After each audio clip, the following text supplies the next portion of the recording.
예, 우리 옆에 뒤에 계신 분들하고 잠깐 인사하고 말씀 나눕니다. 행복한 마지막 주일입니다. 이렇게 인사하세요. 행복한 마지막 주일입니다. 네, 행복한 마지막 주일입니다. 우리 태훈 형제님 오셨네. 할렐루야. 네, 잘하셨습니다. 네. 오늘 하나님 말씀은 빌립보서 1장 19절에서 24절의 말씀.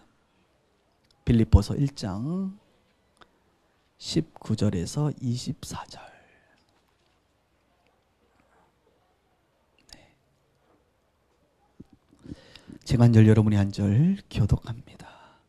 이것이 너희의 간구와 예수 그리스도의 성령의 도우심으로 나를 구원에 이르게 한 줄을 아는 거로 나의 간절한 기대와 소망을 따라 아무 일에든지 부끄러워하지 아니하고 지금도 전과 같이 온전히 담대하여 살든지 죽든지 내 몸에서 그리스도가 존귀하게 되려 하나니 이는 내게 사는 것이 그리스도니 죽는 것도 유익함이라. 그러나 만일 육신으로 사는 이것이 내일의 열매일진데 무엇을 택해야 할지는 나는 알지 못하노라. 내가 그 둘 사이에 끼었으니 차라리 세상을 떠나서 그리스도와 함께 있는 것이 훨씬 더 좋은 일이라. 그렇게 하고 싶으나 내게 육신으로 있는 것이 너희를 위하여 더 유익하리라. 아멘. 예, 오늘 설교의 제목은 삶에도 마지막이 있다라는 제목으로 말씀을 나눕니다. 삶에도 마지막이 있다. 우리가 아는 것처럼 오늘은 2014년의 마지막 주일입니다. 올해의 52번째 주일입니다. 저는 주보를 매주 만들면서 52호라고 있는 이 문구를 작성할 때마다 여러분 주보에 보시면 제8권 52호 이렇게 52호가 있는데 늘 마지막에 대해서 이제 생각을 해보긴 합니다. 그래서 오늘 2014년도를 인도하신 하나님을 생각하기도 하고 또 올 한 해의 부족한 부분들도 생각을 하게 되고 또 감사할 부분들과 이런 또 교회를 또 생각하게 됩니다. 이처럼 오늘 우리가 2014년도의 마지막 주일을 맞이한 것처럼 우리의 삶도 매 순간 마지막을 경험하고 있다는 것이죠. 오늘만이 마지막이 아니라 여러분 시간적으로 봤을 때에 1분의 마지막은 59초 아닙니까? 59초를 매 순간 맞이하고 또 1시간의 마지막인 59분을 매 시간마다 맞이하게 되고 또 한 달의 하루의 마지막이 23시, 그죠? 밤 11시 59분을 매일 맞이하게 되고 그리고 한 달의 마지막인 29일 또 한 해의 마지막인 12월 31일을 우리는 맞이하게 됩니다. 저는 개인적으로 좀 조심스럽지만 어르신들이 계셔서 저는 제 인생의 마지막이 언제였으면 좋겠는가 늘 생각을 해요. 그리고 이미 기도를 시작한 지 꽤 됐습니다.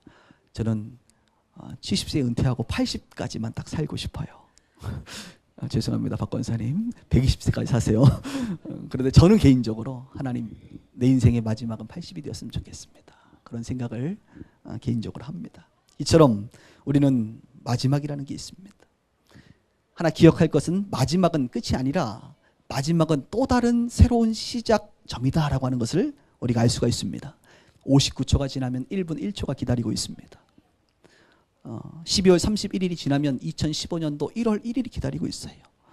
그죠? 그런 것처럼 우리의 인생이 끝나면 끝이 아니라 새로운 삶이 기다리고 있다는 것입니다. 세상의 사람들은 인생의 마지막이 우리가 죽으면 스위치를 끄는 것과 같이 이제 어두워지고 아무것도 없다라고 이야기하지만 성경은 그렇게 얘기하지 않습니다. 성경은 우리 육신이 끝난다 할지라도 또 다른 새로운 삶이 펼쳐진다. 끝이 아니다. 이렇게 말하고 있는 것이죠. 구체적으로 이야기하면 그것은 바로 영원한 생명입니다. 천국이고 지옥의 삶이죠. 많은 사람들은 특히 지혜롭다고 하는 사람들은 이 땅의 삶을 준비합니다. 이 땅에 남은 평생을 살아가기 위해서 건강하게 살기 위해서 준비하고 그죠? 노후를 대비하고 준비합니다. 그런데 여러분 참 재밌는 것은 우리 인생이 끝나고 새로운 인생이 있는데 그 새로운 인생을 향한 천국의 삶을 향한 준비와 투자는 부족한 것 같아요. 오늘 우리가 읽은 본문에 보면 사도 바울이 죽음에 대해서 말하고 있습니다. 그런데 그는 죽음에 대해서 이야기할 때 그렇게 어렵게 이야기하지 않습니다. 오히려 우리가 좀 당황스러울 정도로 죽음을 사모하는 모습을 보게 됩니다. 한번 20절에 볼까요? 20절 중반에 보니까 살든지 죽든지 삶과 죽음을 말하고 있죠. 내 몸에서 그리스도가 존귀하게 되게 하려 하나니 그는 사나 죽으나 나는 그리스도와 함께 산다 이것입니다. 21절에도 이는 내게 사는 것이 그리스도니 죽는 것도 유익하다. 살아도 그리스도를 위하여 살고 죽으면 그 그리스도를 만나고 그분과 함께 영원히 살기 때문에 사나 죽으나 나에게는 그것이 그렇게 어려운 문제가 아니다라고 말하고 있죠. 그리고 바울은 말합니다. 그 중에 하나를 나보고 택해라고 한다면 뭐라고 이야기합니까? 22절에 그러나 만일 육신대로 사는 것이 이것이 내 일의 열매일지되 무엇을 택해야 할지 나는 잘 알지 못하지만 23절에 아주 기가 막힌 말을 합니다. 내가 그 둘 사이에 끼어 있으니 죽을 날이 다가온 것 같아. 끼어 있다고 말합니다. 차라리 세상을 떠나서 누구와 그리스도와 함께 있는 것이 어떻대요? 훨씬 더 좋은 일이라. 오늘 이렇게 고백할 수 있는 분들이 있습니까? 사도 바울은 말합니다. 사는 것과 죽는 것을 선택하라고 한다면 나는 죽는 것이 좋다라고 얘기하지 않고 더 좋다. 더 좋다라고 이야기하지 않고 훨씬 더 좋다. 이렇게 말하고 있다는 것입니다. 그러면서 그러나 그렇게 하지 않는 것은 24절 내가 육신으로 있는 것이 누구를 위하여? 너희를 위하여 유익하기 때문이다. 사도 바울은 자기 자신의 삶보다는 성도, 교회, 소명을 따라 사는 그것이 더 중요하다는 것을 알고 있습니다. 그는 이 땅의 삶을 살아가는 것, 그리고 죽어 천국에 가는 것, 천국 가는 게 훨씬 더 좋은 것이지만 아직 나에게는 소명이 있어서 이곳에서 너희들의 유익을 위하여 나는 살아갈 것이다. 여러분, 이런 얘기하는 사람들이 심한 우울증이 걸려가지고 말이죠. 나는 사는 것보다 빨리 죽는 게 훨씬 더 좋아. 지금 이렇게 이야기하는 거예요, 바울이? 바울이 우울증에 걸려가지고 죽겠다는 것입니까? 우울증에 걸려가지고 내가 목을 끊어버리겠다는 거예요? 그게 아니죠. 온전한 모습이죠. 하나님의 진리를 깨달은 바울은 내가 정말 이 삶이 너무 어려워서 나는 빨리 죽었으면 좋겠다 이렇게 이야기하는 것이 아니라 이 삶도 중요하지만 천국의 삶이 너무나도 귀한 것을 알기 때문에 나는 그것을 사모한다 이렇게 말하고 있는 것입니다. 저는 오늘 2014년을 우리가 이제 지나면 또 2015년이 찾아오듯이 우리의 삶에도 마지막이 있다는 것을 우리가 알고 있지요. 바울이 말한 죽음 후의 새로운 삶에 대해서 말씀드리려고 합니다. 쉽게 말해서 죽음 후의 새로운 삶 무엇입니까? 천국과 지옥의 삶을 말씀드릴 것입니다. 많은 사람들이 그리고 현대 한국교회는 천국이라는 이야기, 지옥에 대한 설교를 안 한 지가 꽤 됐습니다. 아마도 시한부 종말론에 의해서 많은 타격을 받은 것 같아요. 그리고 현대인들은 지옥에 대해서 부정하고 싶어 합니다. 천국에 대해서 그렇게 소망이 없어요. 왜? 지금도 편안하거든요. 천국 같은 삶을 살거든요. 지옥에 대해서는 생각하고 싶지 않은 것입니다. 그래서 천국에 대한 설교를 하지도 않을 뿐만 아니라 지옥에 대한 설교는 더욱더 하지 않을 뿐만 아니라 듣는 것은 매우 어렵습니다. 오늘 12월 마지막 주를 맞이해서 어떤 설교를 할까 기도하는 중에 주님께서 야, 너희들의 삶에도 마지막이 있는데 그 마지막 후에 2015년도가 다가오듯이 영원한 삶, 천국과 지옥이 있는데 천국 지옥 설교 한번 해야 되지 않겠냐? 이런 마음을 주시는 것 같아요. 여러분 아시는 것처럼 저는 여러분들이 원하는 설교를 하는 목사가 아닙니다. 죄송합니다. 해야 될 설교를 하는 목사지요. 그래서 오늘은 천국과 지옥에 대한 이야기를 잠깐 나누겠습니다. 영원한 세계에 들어가는 과정이 있습니다. 한 예로 제가 수요일마다 이제 네이버 본사에 이제 설교를 하러 가지요. 그때도 과정이 있어요. 어딜 들어갈 때는 차를 타고 한 40분 정도 갑니다. 주차를 하고 첫 번째 관문은 1층 로비입니다. 로비에 가면 저를 이제 마중 나오는 한 직원이 계세요. 그리고 그분과 함께 안내 데스크에 갑니다. 안내 데스크에 갈 때마다 그 직원들이 저를 분명히 알거든요. 내가 목사님인 줄 다 알고 있는데 갈 때마다 늘 물어봐요. 무슨 일로 오셨습니까? 무슨 일로 오긴 다 알면서. 그분들이 아마 그 매뉴얼인 것 같아요. 그리고 꼭 하는 말이 예약되셨습니까? 예약되셨습니까? 생명책에 이름 있나요? 이렇게 느껴져요. 그럼 옆에 있는 분이 제가 예약했습니다. 그러면 주민등록증을 주고 이제 그 출입증을 받아서 띡띡띡 해서 엘리베이터를 타고 16층으로 쭉 올라갑니다. 16층에 딱 올라가면 또 문을 열고 들어가서 좌회전을 딱 하면 저 끝에서 예배를 드리는데 끝에서 한 분이 나와서 저를 이렇게 쳐다보고 있어요. 우리 신우 회장님이십니다. 그리고 그분 앞에 딱 가면 그분이 환영한다고 악수를 건네야죠. 그럼 악수를 하고 그 문을 열고 딱 들어가는 순간 천사들의 찬송이 들려지는 것 같이 찬양이 막 들려져요. 이제 찬양팀이 예배를 인도하는 거죠. 그리고 앉아서 예배를 하고 찬양을 하고 기도를 하고 또 말씀을 나누고 그 3, 40분의 짧은 시간이 저에게는 천국으로 느껴지는 것이죠. 아마 여러분들이 그죠? 예배에 와서 예배 드릴 때 가끔 천국을 누리는 것처럼 그 천국을 누리는 거예요. 그런데 이것이 우리의 인생의 마지막도 마찬가지라는 것입니다. 우리의 마지막이 되었을 때에 저와 여러분들이 어디 앞에 갑니까? 안내데스크. 지하로 가시든가 위로 가시든가. 여러분에게 엘리베이터를 알려주는 안내데스크. 어떻게 오셨나요? 무슨 옷을 입으셨나요? 제가 그리스도의 상표를 입은 그리스도의 옷을 입었습니다. 예수로 성령으로 인받은 사람입니다. 잠깐 기다려 보세요. 예약이 되어 있는지. 생명책에 이름이 있군요. 위로 올라가십시오. 이런 경우가 있을 것이고 심판대 앞에 서서 딱 보니까 죄의 허물과 죄의 옷에 여전히 쌓여 있고 도대체 이름을 찾아도 찾을 수 없는 사람들. 당신은 죄송합니다. 아래로 내려가셔야겠네요. 그래서 지옥에 가는 인생이 있을 것이라는 것입니다.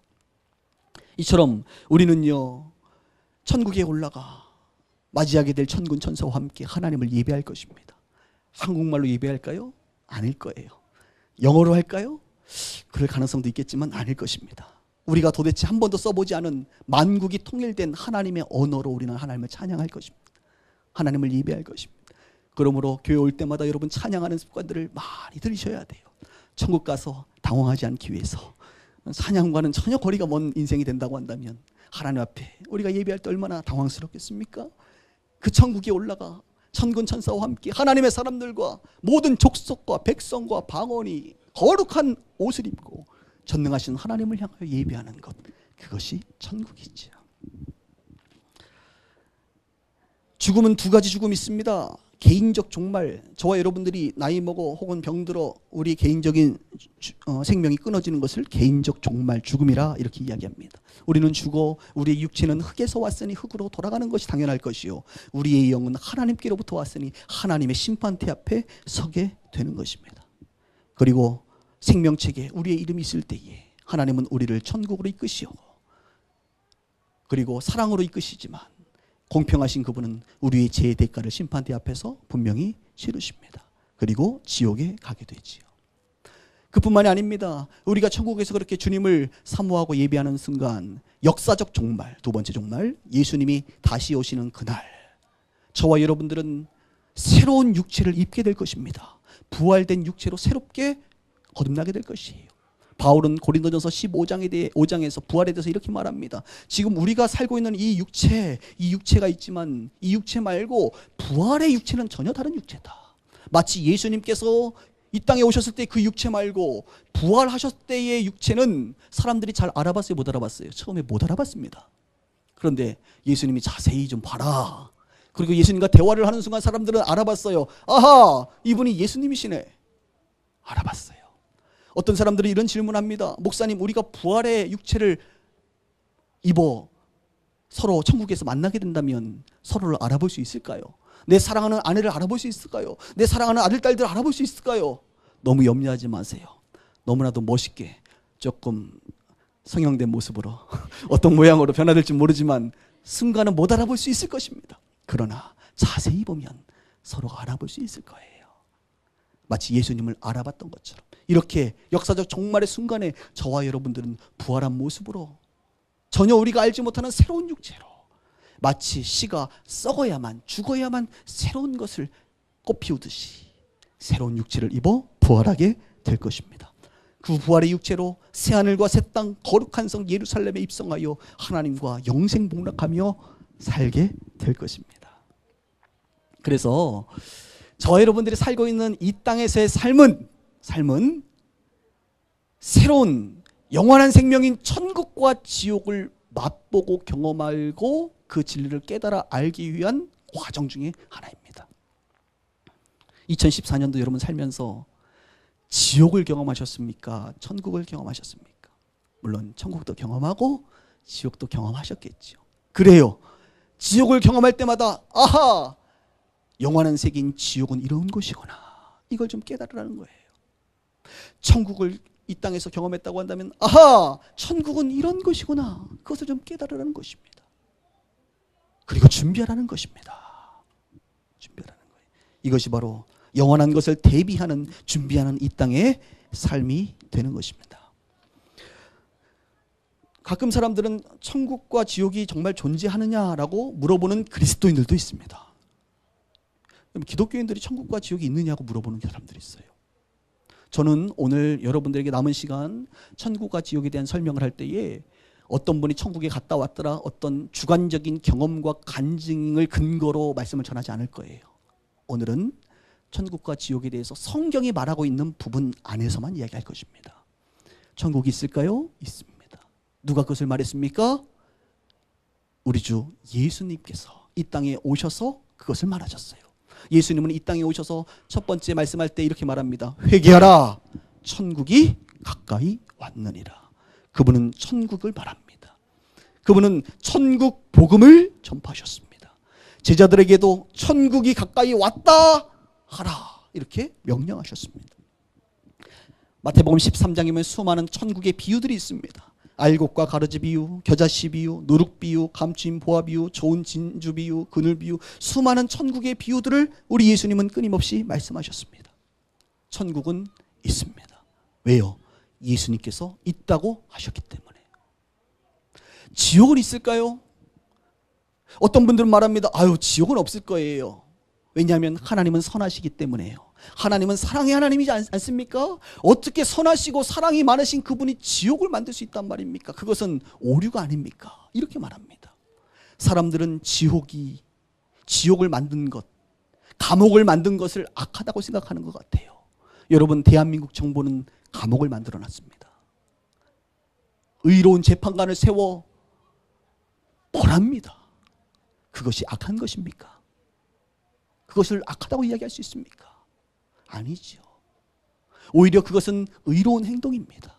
하나님은 사랑의 하나님이시지만 하나님은 공의로우신 분이십니다. 의로운 재판관이세요. 하나님은 죄에 대해서 벌하시는 분이십니다. 죄에 대해서 벌하는 것이 악한 것은 아닙니다. 오히려 그것은 선하신 하나님의 성품이십니다. 하나님은 지옥을 만드셨어요. 예수님은 지옥에 대해서 말하고 있습니다. 특별히 부자와 나사로 비유를 누가복음에 말씀하고 있습니다. 그런데 중요한 것은 하나님께서는 저와 여러분들의 개인적인 생명이 끝날 때까지, 예수님이 이 땅에 오시는 재림하는 그 순간까지 여러분들이 그 지옥이라는 곳에 가기를 원하지 않는다는 거예요. 하나님은 모든 사람들이 구원받기를 원하십니다. 아직 예수를 믿지 않는 그 사람이 예수 믿어 하나님의 자녀가 되고 죄의 용서를 받고 의로운 자가 되기를 원하세요. 언제까지요? 그 영혼이 죽을 때까지. 기다리시고 참으시고 인내하시고 이끌어주시고 알려주시고 경험케 하시고 그 영혼이 죽는 그 순간까지 회개할 기회를 계속 주신단 말이에요. 이 얼마나 엄청난 하나님의 사랑입니까?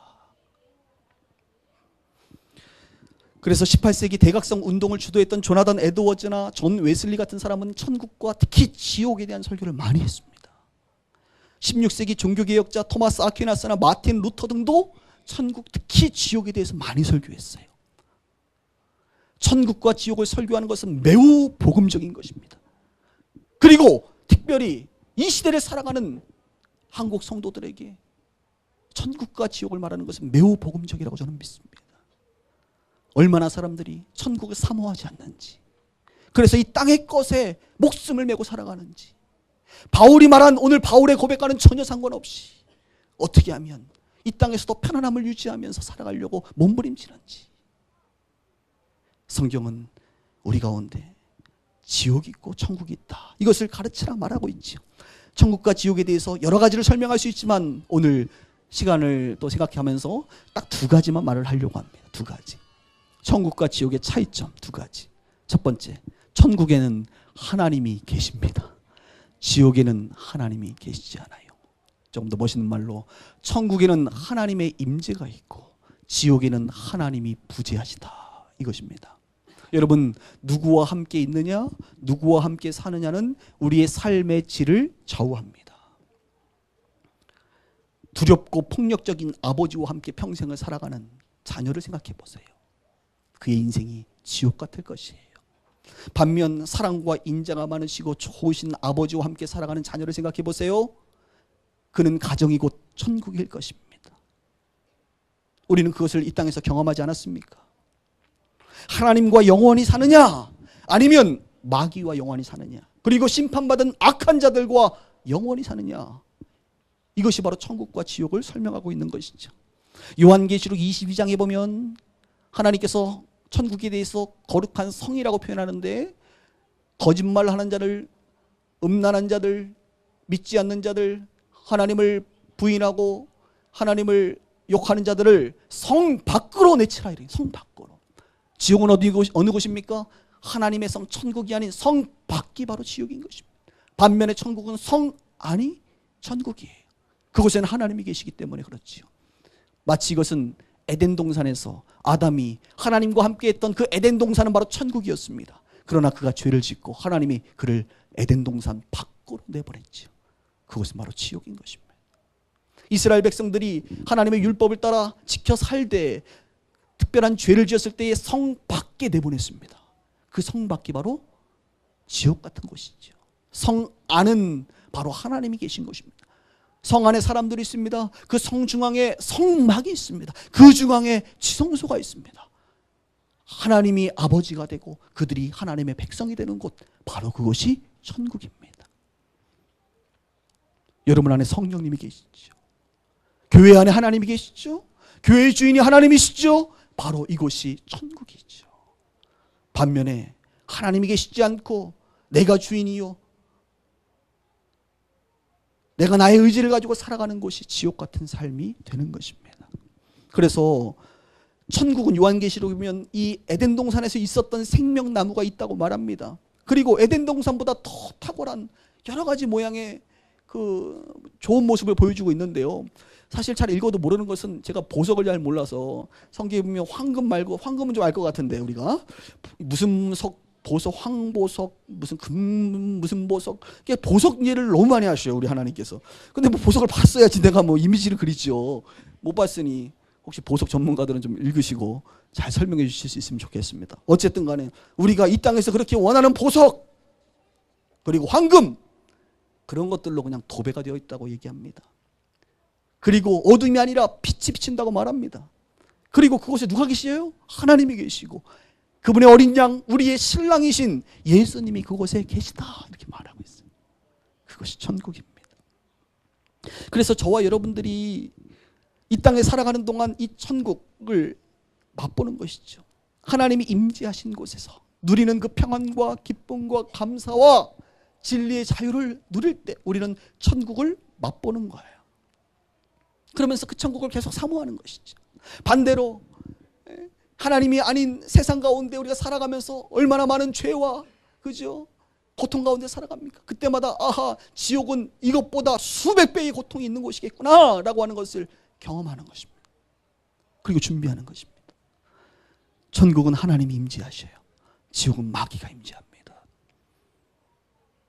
두 번째의 특징은, 천국에는 여러 가지로 설명할 수 있지만 저는 오늘 이 눈물이라는 단어로 설명하고 싶어요. 눈물. 천국은 눈물을 닦아주는 곳이지만 지옥은 눈물을 흘리게 만드는 것이다. 느낌이 좀 오세요? 안 오세요? 눈물. 왜 그러냐면 누가복음 16장에 보면 부자와 나사로 비유 가운데 이 부자가 지옥에 가서 이렇게 말합니다. 그 손가락 끝에 물을 찍어 내 혀에 대서 서늘하게 하소서. 내가 이 불꽃 가운데서 괴로워하나이다. 여러분, 얼마나 목이 마르면 손가락 하나를 찍어서 혀에 대게 해달라는 이 애절함을 느껴지세요, 여러분? 이 불꽃 가운데 내가 있는 게 너무 괴로운 거야. 그러니까 뭐 많이도 요구 안 해. 물 한 번만 찍어주세요. 뭐 이런 거예요, 여러분. 지옥이 그런 곳이라는 거예요. 극심한 고통이 있는 곳입니다. 저주가 있는 곳입니다. 불안이 있는 곳입니다. 여러분, 불안이 계속 쌓이면 잠을 못 자요, 사람이. 불안이 있는 곳입니다. 공포가 있는 것이 어두워요. 어둠 가운데 불만, 연기만 있는 것이에요. 그곳에 살면 우리가 어떤 일이 벌어집니까? 고통이 극심하면 사람이 눈물이 납니다. 불안이 극심하면 눈물이 나요. 아픔이 극심할 때는 눈물이 나는 것이란 말이죠. 바로 지옥은 저와 여러분들에게 눈물이 나도록 만드는 것이 지옥이라는 거예요. 예수님께서도 또 한 번 천국 비유를 말할 때에 마태복음 13장에 이러이러한 자는 울며 이를 갈게 되리라 이렇게 표현하고 있습니다. 이걸 몇 번 얘기하고 또 한 번은 슬퍼 울며 이를 갈리라. 뭐라고 해요? 운다는 거예요. 지옥은 운다, 슬퍼 운다. 우는 정도가 아니라 뭘 가라? 이를 언제 갈까요? 제가 한번 잘 생각해. 이를 언제 갈까? 아이들이 이를 갈잖아요, 할 때. 그 이를 가는 건 아닌 것 같아요. 이를 간다는 것은 극심한 공포가 올 때 우리는 이를 따다다다다다다 갈잖아요. 두려움이 올 때 이를 간다 이거예요. 그리고 누군가를 복수하고자 할 때, 이 악이 충만할 때 이를 갑니다, 우리가. 그리고 마지막으로 후회가 될 때 이를 간다. 후회가 될 때. 지옥은 어떤 곳이에요? 극심한 공포와 복수심이 가득한 사람들이 모여 있으며 분노와 후회가 반복되는 곳이 지옥이라 이거예요. 잠깐이 아니라 한 달이 아니라 영원히 그런 삶을 사는 것이 지옥이라고 말하고 있어요. 반면에 천국은 어떤 곳이냐? 요한계시록 21장에 보면 성경은 말합니다. 보라, 하나님의 장막이 사람들과 함께 있음에 하나님이 그들과 함께 계시리니 그들은 하나님의 백성이 되고 하나님은 친히 그들과 함께 계셔서 모든 눈물을 그 눈에서 닦아주시니 하나님이 우리의 눈물을 닦아주신다 이거예요. 다시는 사망이 없고 애통하는 것이나 곡하는 것이나 아픈 것이 다시 있지 아니하리니 처음 것들이 다 지나갔다. 우리가 천국에 가서 옛날을 생각하면서 이렇게 눈물이 날 수 있지 않겠습니까? 가자마자 여러분 너무너무 힘들게 산 사람들이요 부모를 만나면 눈물이 나요. 저는 옛날에 그 기억이 있습니다. 제가 어떤 형한테 맞았어. 얼마나 억울해. 억울할 때예요. 억울할 때. 또는 너무 그 감기 몸살이 들려가지고 막 사경까지는 아니지만 너무너무 아플 때는요 눈물이 나더라고요. 이상하게 사람이. 그럴 때 어머니가 어떻게 합니까? 어머니를 보는 순간 우리 형님을 보는 순간 아버지를 보는 순간 눈물이 나는 거예요. 억울함에 대한 그 눈물이 엥 하고 나온다 이거예요. 그러면 어떻게 해요? 부모가 아이를 탁 끌어안고 엉엉엉 울고 있는 아이를 향하여 괜찮아, 위로해 주잖아. 괜찮아, 내가 있잖아. 그러면서 고개를 탁 하고 눈에 눈물을 싹 닦아주잖아요. 저희 어머니가 예전에 눈물을 닦아줬던 기억이 있습니다. 제가. 그리고 우리 민유를 키우면서 2번은 아니고 1번 기억이 있는 것 같은데 제가 우리 아이가 어떨 때 하여튼 뭔 일 때문인지 지금은 기억은 안 나지만 하여튼 제품에 안겨서 막 울 때가 있었어요. 아마 엄마한테 혼나서 그랬나 보다.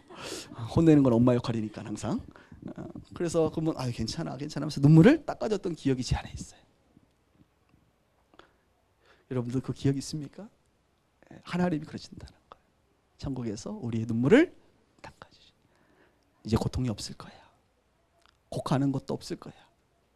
이제 죽음도 없어. 아픈 것도 없어. 괜찮아. 우리의 눈물을 닦아주시고 우리와 영원히 함께 하시는 분. 그것이 바로 천국이에요.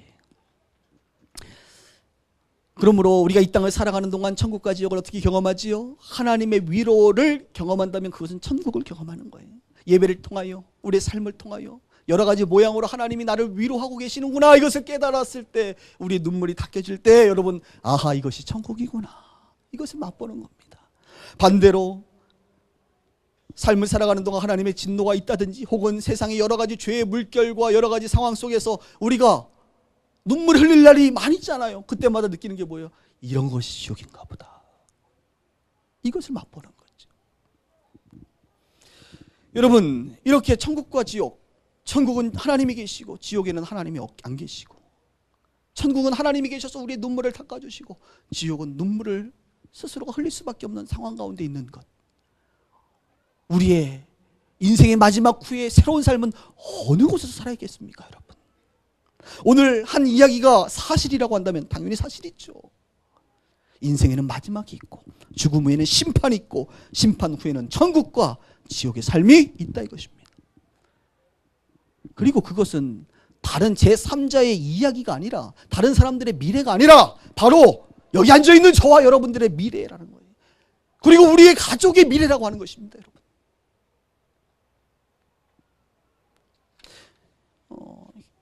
여러분 자동차 혹시 운전하시는 분들은 알 거예요. 자동차 보험을 들잖아요, 우리가. 그럼 보통 이제 자기만 운전하게 보험을 들거나 아니면 뭐 가족 정도, 아내 정도만 운전하게끔 보험을 듭니다. 그래서 사람들이 뭐 우리 교회 만약 청년이 저한테 목사님 차 좀 빌려주세요. 그런 얘기하면 저 굉장히 당황스러워요. 그냥 빌려줄 수도 있는데 우리는 어떤 가능성을 듣지? 혹 이 친구가 차를 타서 운전하다가 사고가 나면 보험 혜택을 못 받잖아요. 그러니까 우리는 0.01%의 가능성을 가지고 늘 대비하고 준비합니다. 그래서 아주 이 세상 사람들이 하는 이상한 그 표현이 하나 있잖아요. 두 가지는 빌려주면 안 된다. 마누라하고 차는. 뭐 이런 얘기가 있다는 거 아닙니까? 그만큼 이게 위험한 일이라는 거예요. 근데 여러분, 그것보다 우리가 죽을 확률이 더 높지 않을까요? 어느 순간 어떤 모양으로 우리가 죽을 수 있지 않습니까? 그죠? 그 이후의 삶을 어떻게 대비하시겠습니까? 어떻게 감당하시겠어요, 여러분? 성경은 이것에 대해서 너무나도 분명하게 행한 대로 보응을 받는다. 믿음대로 천국과 지옥이 나누어진다 말하고 있습니다. 어떤 유명한 목사님께서 전도할 때 이렇게 상대방에게 물어본다고 합니다. 한번 잘 들어보십시오. 당신은 영적인 삶에 대하여 생각해 본 적이 있으십니까? 이렇게 물어본대요. 영적인 삶에 대해서. 그러면서 당신이 죽으면 천국에 갈 것이라고 확신하십니까? 미국 분이시니까 아마 기독교 문화 속에서 그런 것들을 좀 쉽게 얘기하는 것 같아요. 여러분들에게도 질문합니다. 영적인 삶에 대해서 생각해 본 적이 있으십니까? 당신이 죽으면 천국에 갈 것이라고 확신하십니까? 이렇게 질문한다는 거예요. 그럴 때 대부분의 사람들은 이렇게 대답한답니다. 아니요, 확신이 없습니다. 아니요, 확신이 없습니다. 오늘 여러분들에게 질문했을 때 여러분들이 이렇게 대답하면 곤란합니다. 아니요, 확신이 없습니다라고 혹시 대답하실 분들은 반드시 예배를 마치고 저를 만나시든가 홍 목사님 만나셔야 돼요. 가실 때 어떤 일이 벌지 모르니까.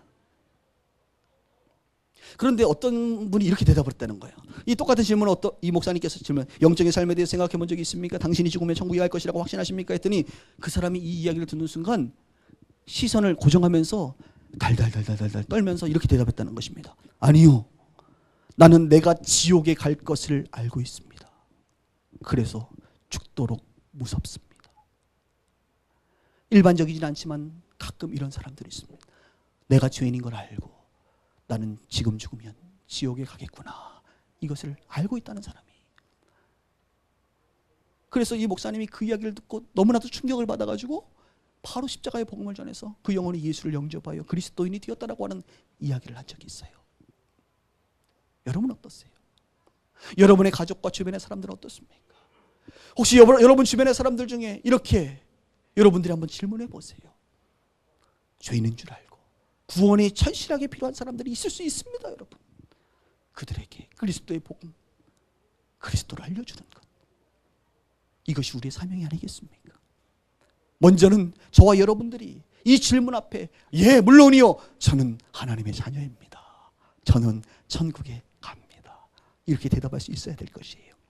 저는 예전에 이 질문을 한번 받아본 적이 있습니다. 24살 때 안산 동산고등학교 이제 교사 인터뷰를 하는데 이사장님이신 김인중 목사님께서 우리 교장 선생님하고 앉아 있는데 저에게 이렇게 질문하는 거예요. 장 선생님, 예, 지금 죽으면 천국 갈 수 있어요? 이렇게 저에게 질문하는 거예요.